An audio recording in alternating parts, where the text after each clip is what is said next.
Welcome to Pharmacist Diaries, first of all, Shilpa. It's really lovely to have you with me on the podcast today. And also, I want to share my gratitude for you making the time to come and share your journey with us today.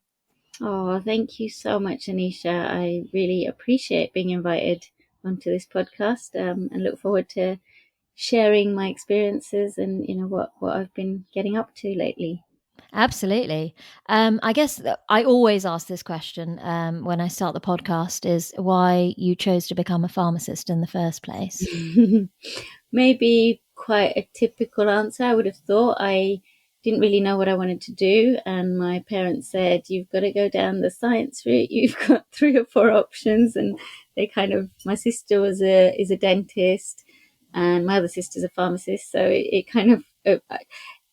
I don't think at 18 I really knew what I wanted to do, so I kind of fell into it. I grew up in Norway, so one of my we used to come to England a lot and during holidays, and one of the courses that I could get onto in England, which I couldn't get onto in Norway, was pharmacy. So I kind of got onto the pharmacy course at Brighton Uni just so I could move away from home and explore the world, kind of.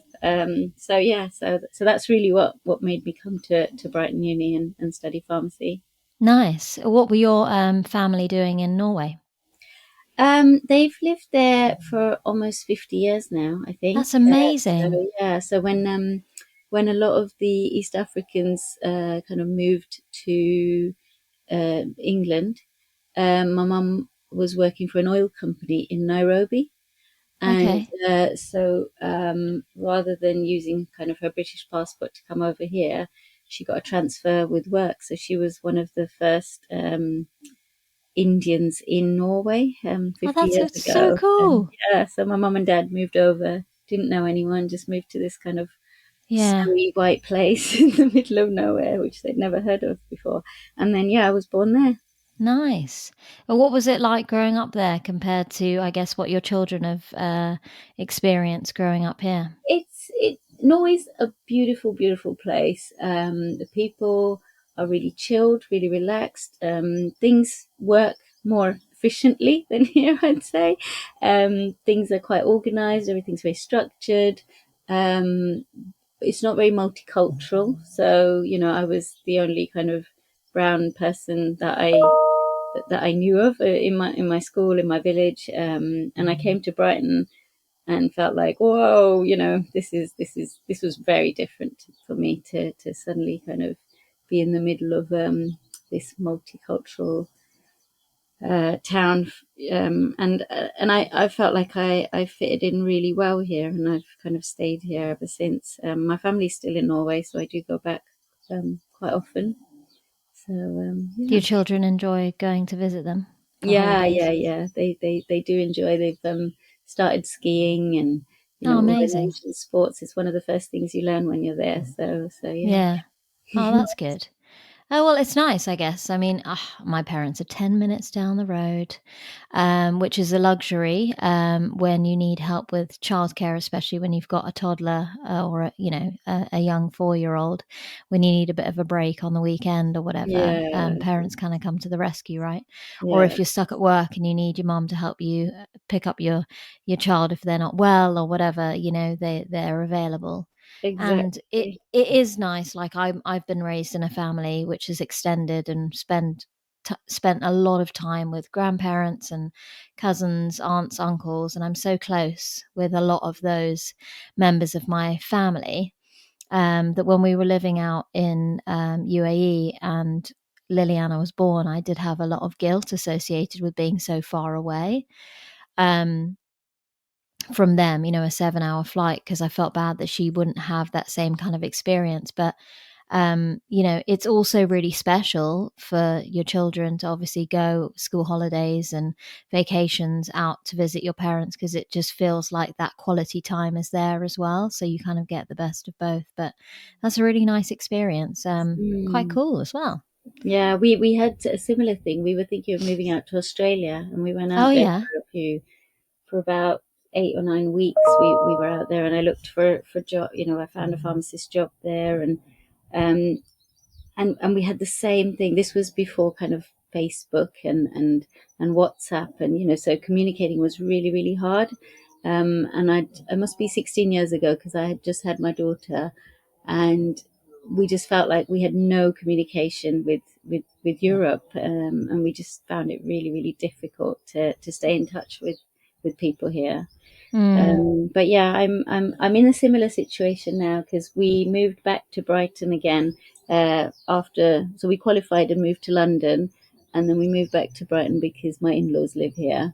Okay. So I've got them kind of down the road, and then recently my mum moved over as well.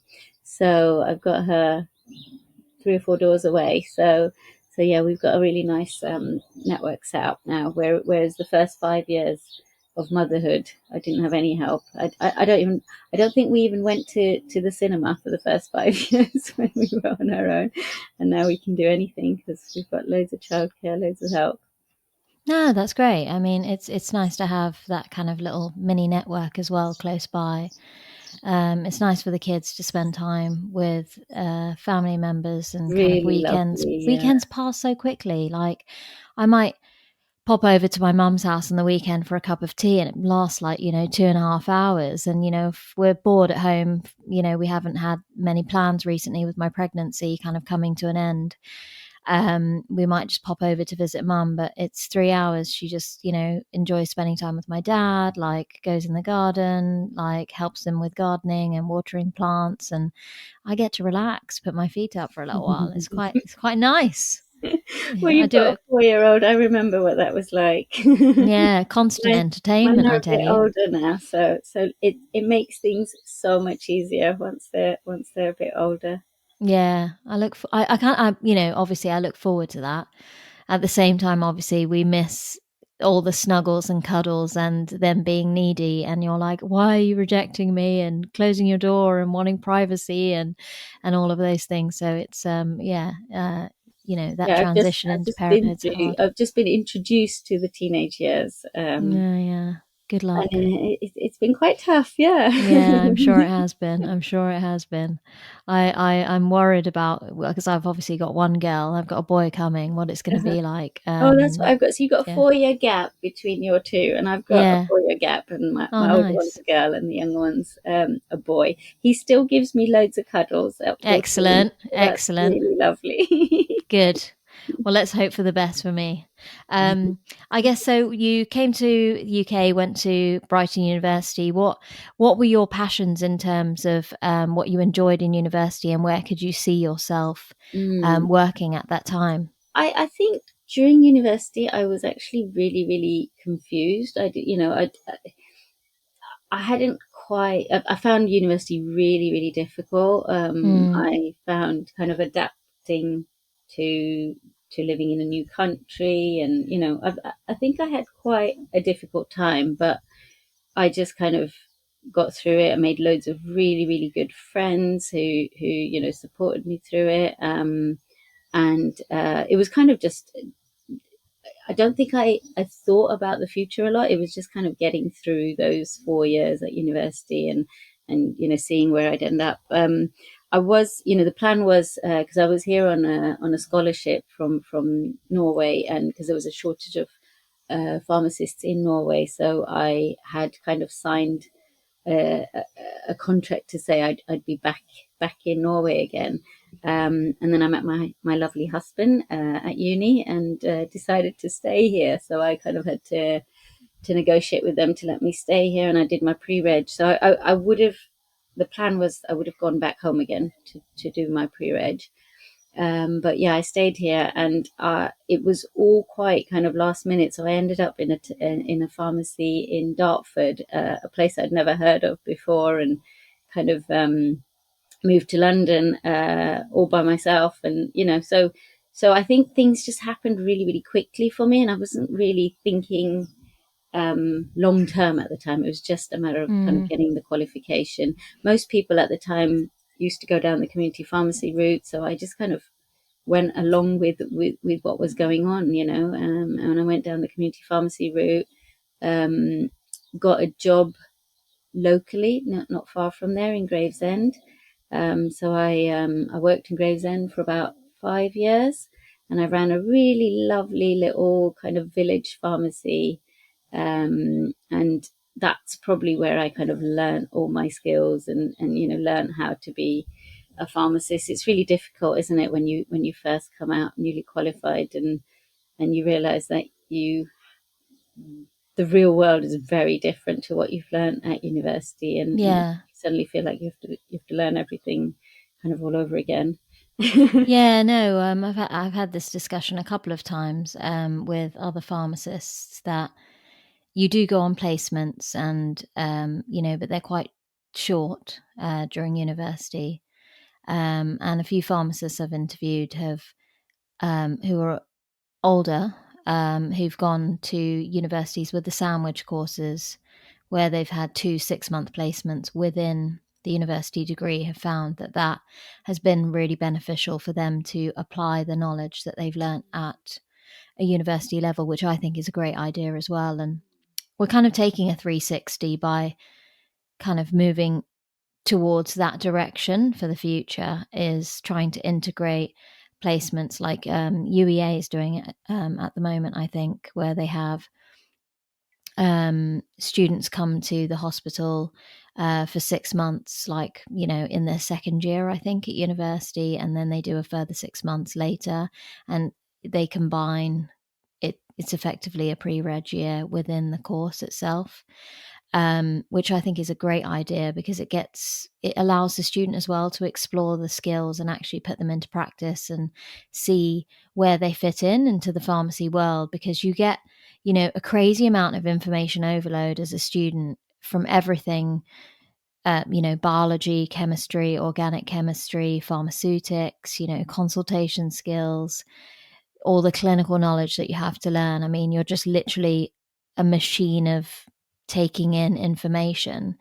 But then it's really difficult to know that actually what elements of this information and how it links with the skill as to what I'm going to be doing in a day-to-day job, and how do I know that I'm going to love my job because I enjoyed a pharmaceutics module. How do I know that that's what I'm going to enjoy? Because sometimes the information doesn't always necessarily link with what you do on a day-to-day basis. And there is a lot as well, like in terms of students, I think, now coming out of university and struggling a little bit, like when they first get their initial job, because it's just like you get hit in the face, with like quite a lot of responsibility. And in community pharmacy, I've had this discussion before, is you're on your own, sometimes as a locum, or if it's a small pharmacy and you're the only one there, you're suddenly responsible for other people working Mm, with you, for a mm, whole host of patients, computer systems, everything.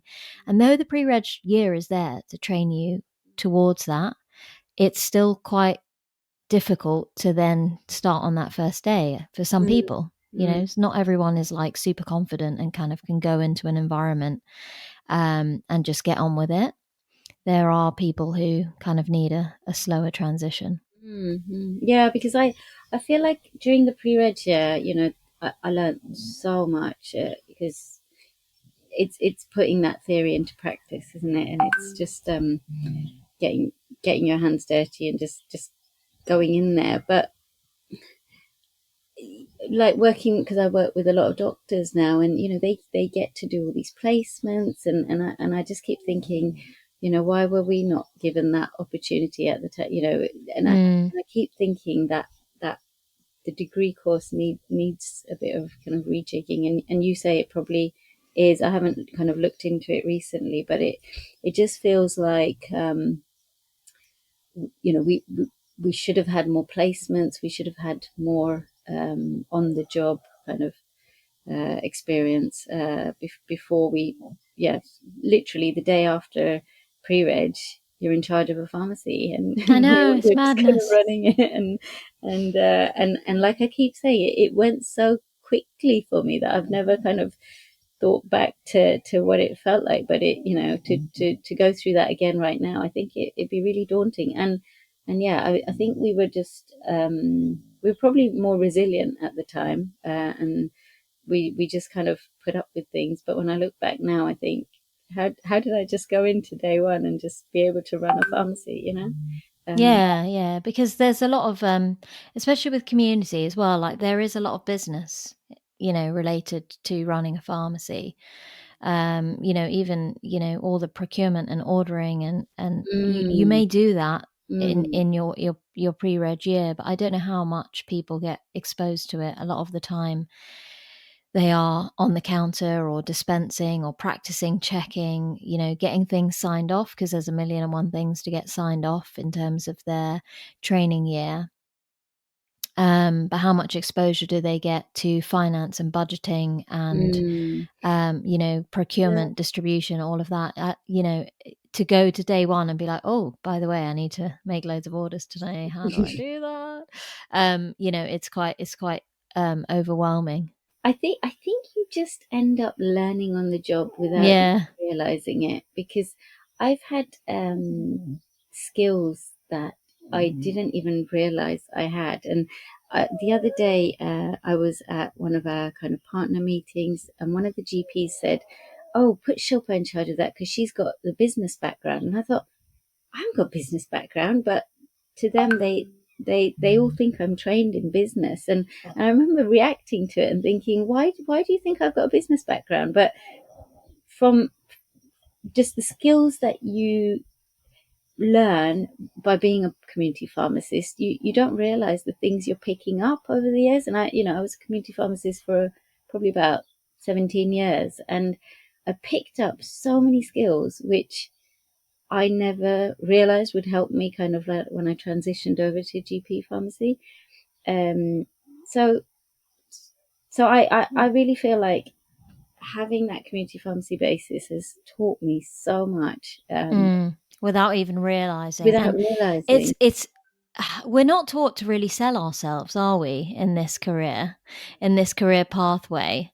We follow rules. We're very good at implementing policy, and kind of setting guidelines in place. We're good at using information that we've gathered from, resource after resource, and then communicating that really well to patients or GPs. We're assertive when it comes to negotiation in terms of what's clinically appropriate for a patient, and saying to a GP, actually, no, we're not happy with this dose, etc. Though we're in our comfort zone for all of those things. But we also have so many other skills that you just use on a day-to-day basis, but you don't actually think in your mind that they have any value. And then when you leave a specific area of pharmacy, so you've left community pharmacy and moved into GP land, and then you're like, okay, well, when I go for the interview, there are certain things that are transferable skills which I have to sell Mm, in this interview in order to get this job, because I'm moving from one area of practice to another, and I need to demonstrate that I can do this. And how do I do that? And then you start reflecting on your experience, what you've been getting up to, and then you're like, oh my God, mm, when you mm, see it on paper, this is mm, exactly what happened to me. mm, Came back from Abu Dhabi, having worked in emergency services with ambulances and paramedics, and also a hospital job at Cleveland Clinic, which is an American organization. And then coming back to the NHS, and I was like, oh my God, how do I sell myself? But when I started writing it down, and I started genuinely reflecting on all the projects that I had achieved, like services implemented, experiences I had been through as an individual in these jobs, I was like, oh my goodness, I've got so much to offer. mm, And the entire time that I was living there and working there, I didn't have faith, or like I didn't feel positive about the things that I was doing inside me. Like I felt like I was doing a good job. I love what I was doing. I was enjoying it, but I didn't actually see the value in how that would help me to then progress my career in any way, shape, or form, mm, until mm. the literal moment came to start applying for jobs once we moved home. And it's just amazing. We're not trained to be saleswomen or salesmen, Even though and we've and been and saying for and years. actually, yeah, and seeing what we're worth, like our Mm, self-worth, mm, it mm. is a little bit lacking. Mm. But I talk about this a lot on the podcast, and I do hope that people who are listening in actually start thinking about themselves and writing on paper that actually, you know, this is what I've been up to. And I do say to people as well, like, make sure you keep a diary of all the things that you get up to, because you can forget projects that you've worked on. You know, you just kind of, time passes, and then you kind of go back to it and think, actually, this project led to me learning these skills. And if you're constantly writing it down, and I guess doing Mm. CPD to some extent, you're able to kind of easily go into an interview or a new setting and be like, boom, I can do this. Mm. Like, I'm confident I can do this. And this is why. But yeah, it must have been a different experience for you when you decided to leave community pharmacy. Maybe we can talk about that a bit. What were your thoughts once you decided to kind of Yeah, transition? what you've just said has really taken me back to that time, and it's made me realize what I went through. I I was at a point where I just couldn't work in a community pharmacy anymore. It, I'd, I'd done it for so many years, and I really wasn't enjoying it. This was 6 years ago when community pharmacy, I feel, was at its worst. And I ended up leaving the pharmacy I was working in. I actually walked out in my lunch break because I'd had Oh my enough. goodness. Mm. Check you out, Shilpa. I walked A out, rebel. left the area manager had come down, and I left him to run the place, and I just walked out and never looked back. I kind of actually I did go back in again after an hour, and he thought I'd come back, and he was really happy, but I walked back in again just because I'd left my mobile phone there. And I quickly went and got my mobile, and I called my husband, and I went, "What's the mortgage situation? Is it okay if I walk out today?" I was really, I'd hit rock bottom. I just couldn't do it anymore. And then What was the exact kind of like the reasoning behind it probably getting to that point? it'd probably been building up for 2 or 3 years. But I felt I just didn't feel valued. I didn't feel Okay. respected. And the day that it all happened, my area manager came in to do a disciplinary on me. Well, it wasn't a disciplinary; it was the stage before a disciplinary.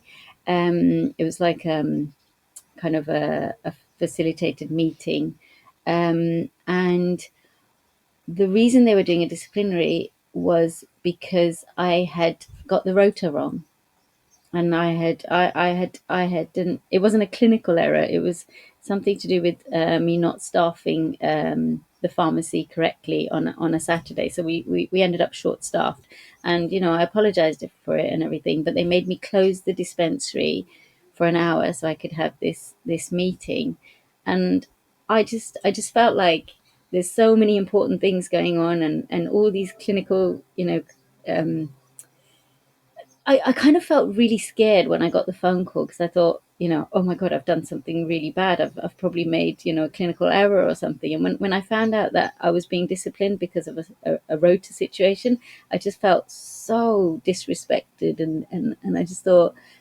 this isn't this to me, that wasn't that important compared to everything that I've been doing every day, trying to keep patients alive, Mm. trying to keep patients get their correct medication on time, things like that. So yeah, I almost feel tearful thinking about it right now.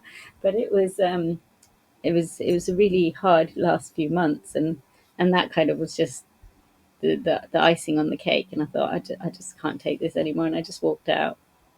Um, so it was a terrible, terrible experience. And following that, I was advised to go to the doctors and be signed off with stress and all sorts of stuff, because I lost my bonus, and I lost my holiday, and all these things. And I just thought, you know what, I've got a bit of pride. I don't want to have to go in and take a sick note in and do all those things. So I literally just walked out and didn't bother getting signed off sick or anything. And I just took the loss, and thought, karma will play its course, and good things will happen. And which is what did happen after that, because NHS England were doing this new scheme where they were bringing bringing pharmacists into GPs surgeries to help with the GP workload, and I happened to hear about like some interviews going on in Brighton,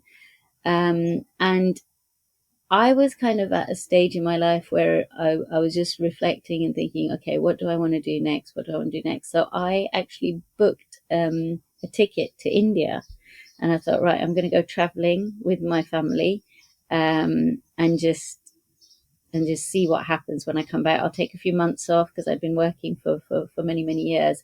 So this was kind of around about May time, and I decided to go traveling, and I was going to come back in September. But the week before I went off traveling, I got this interview for this NHS England job. And I remember sitting at the airport just as I was leaving to go to India, and I got offered the job. And I really wasn't expecting to be offered the job, because when I went for the interview, I truly believe the only person who can work in a GP surgery is a clinical pharmacist from the hospital. I thought I didn't think community pharmacists were clinically competent enough to compete against a hospital pharmacist, and this is where that whole kind of not feeling valued, not feeling confident, comes in play. I went to the interview because I thought, okay, right, I need to write up a CV. I need to practice, my interview skills, and so I kind of went there, so just trying to get through the interview, just answering, just being myself. But I didn't expect to actually get a job. I think there was 400 applicants from what I'd heard, so I was really not expecting. They were trying to fill 4 positions. So I thought, there's no way I'm going to be able to compete against the hospital pharmacists. But yeah, so when I got the phone call at the airport, and they said I'd got the job, it kind of left me in a dilemma, and I was like, oh, what do I do and stuff. Anyway, so I went off traveling, and I came back quite early. I think I was away for 3 or 4 weeks, and then came back and went straight into the job, because they said you either need to start now, or we're going to have to give it to the next person. And my plan was to be off for the next 4 or 5 months. But yeah, I'm really, really, really glad that I decided to take the job, because I didn't realize how big an impact on my life this job would have had after, following that. It's good that you raised that, because I think a lot of people within community feel the same way. I think it's a very common struggle. But between community and hospital, there's completely different skills. And I feel like society within our profession has kind of made people feel that the hospital job is better. But actually, you just use a whole host of different skills. There's lots of things that community pharmacists would do that hospital pharmacists would be uncomfortable with. And there are a lot of hospital pharmacists who would struggle, like even myself, would struggle to go into a community pharmacy and locum. Like I've locumed recently, but I've chosen a very sort of quiet pharmacy, and a weekend where I know it's relatively simple issues that are going to arise, and you're not responsible for the daily hustle that would come in during the week. And it's not that I'm not capable of doing the work, it's just an unfamiliar environment. But I think for community pharmacists, there's always been this perception that once you're in community, you can't really leave. And thank goodness things are changing, because it's a shame that people have felt that way, because your self-worth does kind of feel on the lower end. That I'm kind of stuck. There are so, like, even friends of mine who are working in community, I'm like, oh my god, like, look how many like good CCG roles there are, kind of ICS roles, GP practice roles. Like, come out of your job, like, see what it's like on the other side, do something different, gain other skills. Don't just feel like you're trapped in the 9 to 5 or the 9 to 6 of working in a Morrison's pharmacy. And managing and kind of like doing the day-to-day hustle, dealing with all the stress of the staff that you work with, the rota, the weekends, you know, the crazy amount of dispensing and checking that comes through that pharmacy, and just being a machine, having to Mm. stay late and not getting paid Mm. for all the additional work that you're doing, because if you don't get that work done, who's going to do it? Because there's no one else around. Mm. You know, there are other opportunities, Mm. and it's just you have to fight for them, and you have to have the confidence in yourself. Mm. But I think a lot of people have struggled with that. So it's really valuable that, you know, thanks for sharing like your kind of, you know, your personal Mm. journey, because people need to go out their comfort zone a little bit and Mm. try. And I think people need to have faith that actually I can do something else and I should attempt. And it's okay if you don't get the job, like Mm. it's okay. You need to learn from that experience, get some feedback, and find out how you can do better the next time, Mm. or identify what skills you don't have that you missed in that interview opportunity in comparison to someone else, and spend the next few months trying to build on those skills so that you can get that job, because it's completely doable. It's just having the confidence to kind of step out your comfort zone. Mm. And it's not only the comfort zone, it's even like I actually truly believe that I couldn't, there wasn't a better job than this. I just thought that even though I wasn't happy where I was, I knew I was only working weekdays. I thought if I leave, I'm going to have to work weekends somewhere else, and that's not going to suit me with my family life. Um, and I was on a really good wage because I'd been there for so long. So you know, I had hit all my targets and kind of got Yeah. to the pay scale I was on, and so as I say, it took me 2 or 3 years to kind of make that change. But whereas now there's so many opportunities, and you know, in my GP practice alone, I've taken on, since I joined 6 years ago, I've taken on 4 new pharmacists. So there's 5 of us at my surgery now, and they're all community pharmacists. Amazing. And I know how to work with community pharmacists, and I know kind of what their work ethic is like. I know their pace, their kind of risk taking skills, their resilience. You know, all these skills which, you know, a community pharmacy who's probably listening, you know, today might not realize they've got, that they're all skills that we really really need in a GP practice. And then the whole kind of logic of knowing what happens. For instance, if I'm prescribing something today, if you've worked in a community pharmacy, you understand what the next steps are. You understand kind of how a blister pack will be made up, you know, and how that will affect the patient. You understand adherence. You understand kind of all the steps that happen afterwards, and just knowing those kind of things and having that logic is really helpful for someone who joins a GP practice. It's Um, perfection. It's mm, literally like a jigsaw puzzle. It's mm, perfect, mm, because there are so many things as hospital pharmacist that I wouldn't know, because I haven't worked in community pharmacy mm, regularly or recently. mm, Even procurement. You mm, know, is this drug available, or mm. where do I find that information Yeah, from?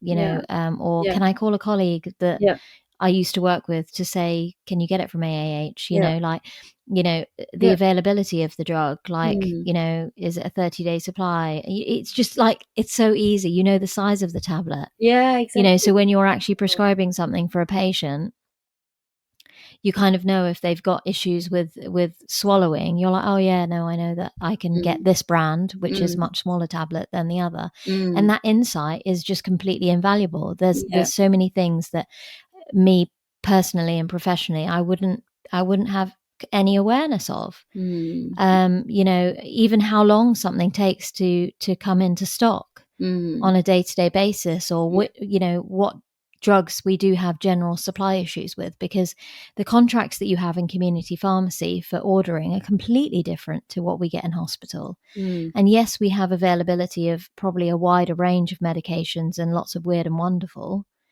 um, as hospital pharmacists, we have a procurement department, We have, actual pharmacists who work just solely in supply chain. So you're not always necessarily involved with what's happening, and you kind of contact them for the support in terms of getting things in. But if you're a community pharmacist, it's part of your job. Like, you are responsible for that. So Yeah. you've got that active knowledge already. So when you think about it, it's literally like a match made in heaven Mm. for a community pharmacist to move to GP land, because you're so aware of the next stage. So you write that prescription like a prescriber, but you've got like endless amounts of knowledge as to where the next steps are for that patient who comes into your clinic. So it's great. It's perfect. Yeah, Um, you're right. It's a perfect match, and so I would definitely encourage any community pharmacists to apply for a GP practice role. And Absolutely. I suppose the only thing is, I've been mentoring a lot of pharmacists moving into GP land, and sometimes it's a very difficult transition. If you it very much depends on the practice and on the GPs you're working with. So I've been very lucky because my GPs are absolutely amazing, and they took me in kind of with open arms, and they were open for change, and they were happy for me to listen to my opinions and make those changes.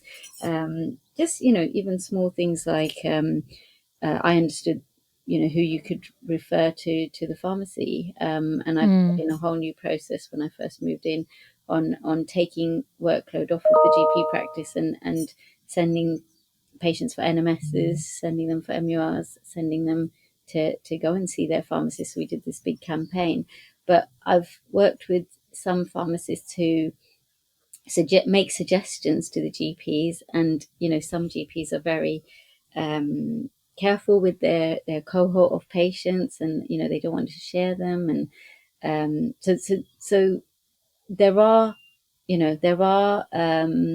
GP practices that are really, really difficult to work with as well, and the only thing that seems to work is you leave that practice and you go to another one. But there are so many out there that are willing to take on kind of pharmacist help and support. And I when I first came into the practice, I was supposed to be running a contraceptive clinic and a travel vaccine clinic, because that's what I had kind of specialized in. And within probably a month or so, I probably ran the clinic for about a month, and I realized that the prescribing system itself was awful at our surgery. Receptionists were issuing all the prescriptions, and I didn't feel like drugs were being monitored. And so I said to the practice manager, I said, I'm sitting here in this room dealing with these patients, but I can see what's going on at reception every day, and it was really, really bothering me. And I said, you know what, I'd rather than running a clinic, I'd rather just improve your processes. And so we shut my clinic within a month, and I went over to just setting up like a prescription team, and getting some of the receptionists trained up to understand kind of drug monitoring reviews, kind of what actually needs to be done. And even though I didn't really understand it myself, so I was like looking at nice guidelines, and I was kind of studying every evening, and trying to figure out what actually needs to be done in a GP practice. But that was 6 years ago, and now we've got 4 prescription team members and 5 pharmacists, and we all just kind of look after every single medication related query, and we do all the prescribing, the repeat prescribing. We help with giving advice on the acute prescribing, but kind of we don't let the doctors anywhere near our prescriptions. we literally have taken over the whole thing. But the safety and um, the the the patient kind of confidence has grown so much, because we know we're operating really, really safely, compared to how we were before and compared to most other surgeries. But there's so much you can do. And after I set that up, I started getting more and more involved in GP kind of work, trying to take the workload off of them. So I've been upskilling our whole team. So we slowly started taking over the antidepressants, and we all kind of upskilled in reviewing antidepressants, and then we started initiating them as well. And then we went over, so we've kind of done one topic at a time, and now Nice. we do kind of all the hypertension, we do the whole of cardiology, we do we even do the ADHD medication. We're dealing with benzos, so we run a very successful benzodiazepine detox clinic. And we're just kind of taking on one subject at a time and just becoming, really specializing in those areas.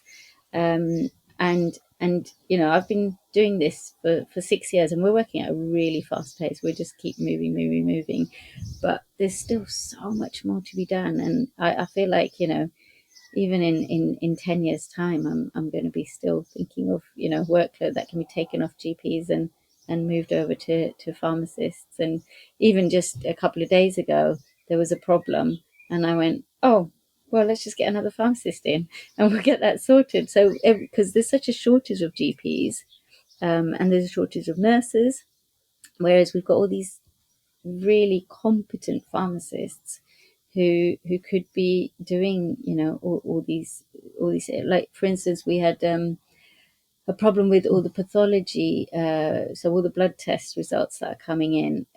It's really, really overwhelming. So we've upskilled one of our pharmacists to look at all the results that come in, and it's taking a little while because there's a lot kind of involved in that, and the training's quite difficult to come across because there's no kind of pharmacist specific training.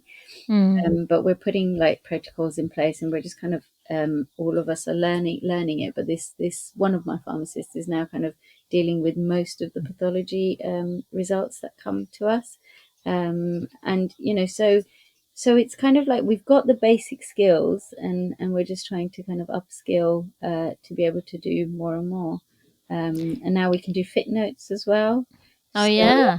I'm going to be retraining this. I've only just I've been looking for kind of some education material, some training material, and I just found some yesterday. So we're going to be upskilling the whole team to be able to do fit notes, because we know all the patients really, really well. We probably know the long term kind of patients more than the GPs do, because we deal with them more than Isn't that they do. incredible?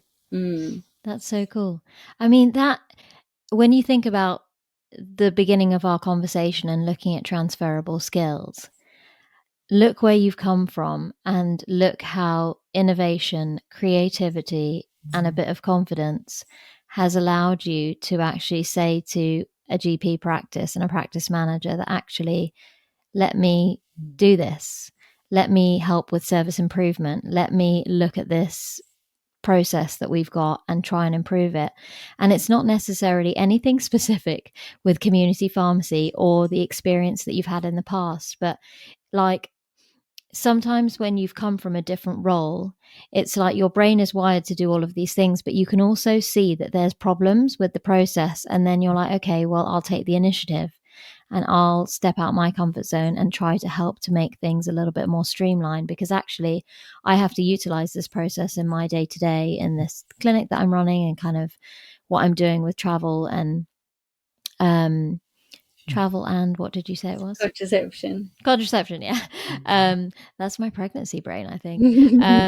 Yeah, with travel and contraception. And then, it does impact you, and in the back of your mind that all of these receptionists are doing repeat prescriptions, but deep down you're like, really, like these patients are not getting reviewed, like I can't really sit with that silently, and I can't wait for someone else to do anything about it, but I have some ideas, let me try. And boom, look what's been achieved. Like, this is just like exactly why pharmacy is such an exciting career pathway. And I just love that with these new roles coming out and working in GP practices and just going out your comfort zone, there are so many exciting skills that you can actually utilize, but also things about yourself that you probably didn't even know. Like recently, you helped to look at the new logo. right, for the organization. I mean, Mm, who would have thought you've been developing logos as a pharmacist and then like posting about it on LinkedIn? It's like really exciting. mm, It's a really it's a great opportunity mm, to like learn so many new things and see processes change, and it's mm, really rewarding. So mm, I'm really happy for you, because like it sounds like you've got something really cool going on at work, and you're doing all this education and training, you're mentoring people, you're getting reward from your day-to-day job, whatever clinical stuff you're doing in the clinic with patients, but also with the staff. Like it's really nice to have that kind of tight unit team as well, and be part of a community where you're growing together. mm. I Yeah, know I've I'm been. getting so excited unnecessarily here, but it is cool. I love it. I No, love it. it has been really, really cool. And right now we've merged with another GP practice. Um, and 2 or 3 months ago, no, it must be around about February time. The GPs got together and asked if I could lead the project for the merger. So that's what I've been Oh, posting about quite a lot.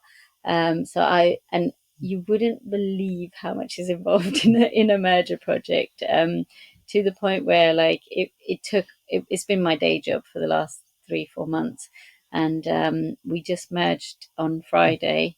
And we so I have been involved from sorting out the IT between the two, the phone lines, the trying to figure out what our values are, and we've had like external kind of help with running workshops to figure out what everyone's mm, values are. We've had 100. We've got 100 members of staff now, and I was kind of coordinating all their training and making sure kind of everything was streamlined. And then yeah, the big one was coming up with a brand new name and a brand new logo. And now, right now, I'm after this podcast, I'm going to meet a builder to change the whole front look of our kind of surgeries so that they all nice. look the same. And so I'm getting involved in all sorts of other kind of things.